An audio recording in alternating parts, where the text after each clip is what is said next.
Now, if you're lucky enough to be in the market to be buying a new bike, there's a lot of important decisions to be made. Should you go for Fox or RockShox suspension? Or do you need any suspension at all? What size wheels do you need? Or perhaps the biggest question you should be asking yourself is, should you buy a mountain bike or should you try an e-mountain bike? The e-mountain bike scene has literally exploded in the last 5 years. Bikes that were rarely seen at the trails just a few years ago are pretty commonplace now. In fact, the sound of a motor overtaking you on a standard mountain bike is as commonplace as a taste of the bacon rolls back at the cafe.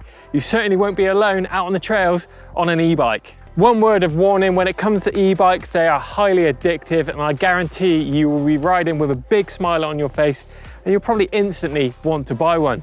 Don't say I didn't warn you.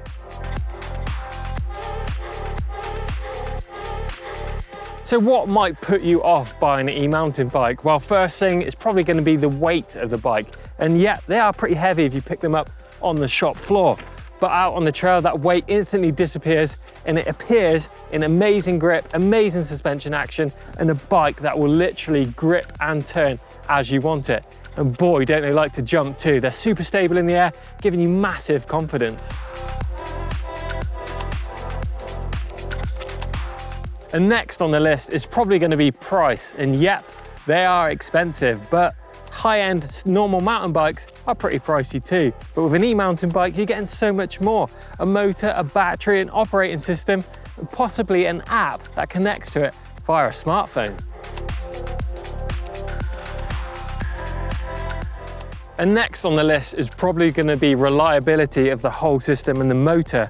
Well, a lot of research and development goes into these over the years, and they get updated each and every model year. And if you buy that bike from new, you're going to get all of that covered by a good warranty.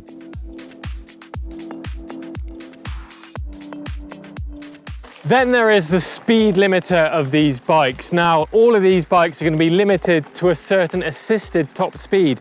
Now, this isn't the top speed that you can actually go on these bikes, because you can push past it if your legs are strong enough. But most of these bikes are going to be limited to 25 kilometers per hour or 32 kilometers per hour, depending on where you live.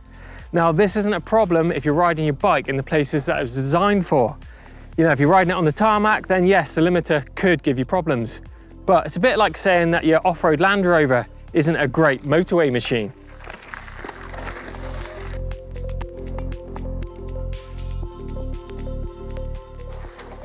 Then there is battery range. Now, most off-road e-mountain bikes are going to come with a 500 watt-hour battery minimum. And we're seeing bigger units reach even 750 watt-hours of power, meaning you can do massive days out on the hills.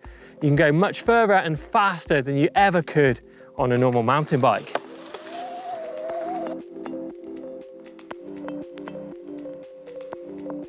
So what exactly can an e-bike do? Well, it can pretty much do every single discipline under the sun. You can probably do it better than the standard mountain bike designed for that discipline in hand. I mean, we've beaten downhill bikes on e-bikes down the hill. We've raced cross-country pros around cross-country pro racetracks and won. We've raced roadies around road tracks. Well, that was a pretty close call, but we won one of those. And we even commuted to work faster than we ever could in a car.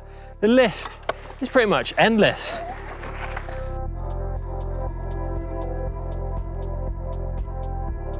So what's not so good about e-mountain bikes? It can't be all good, right? Well, weight. I know we talked about that one earlier on in the video. And yes, it is a great thing if you're rolling on two wheels down a trail. You can definitely use that weight to your advantage. However, if it comes to picking up that bike, maybe lifting it over a gate or putting it into your car, or maybe a bit of hiker bike on a really technical trail, then you might not have such a big smile.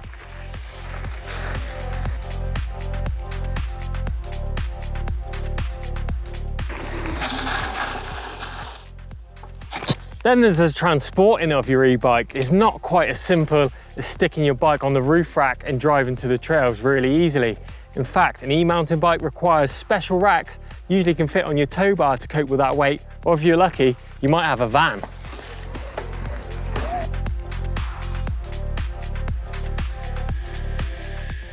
But if you're traveling further afield to hit those trails, then things can definitely get a little bit more complicated than a mountain bike.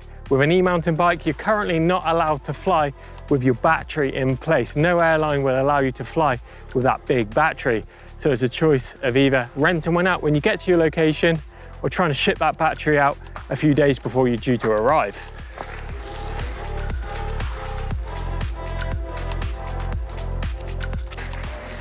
And last on the list is that change in tech. Now the tech is changing, but it's kind of slowed down to a nice steady rate. So if you're waiting for the right time to buy one, that time is now. Get out there and start enjoying your riding. So should you try an e-mountain bike?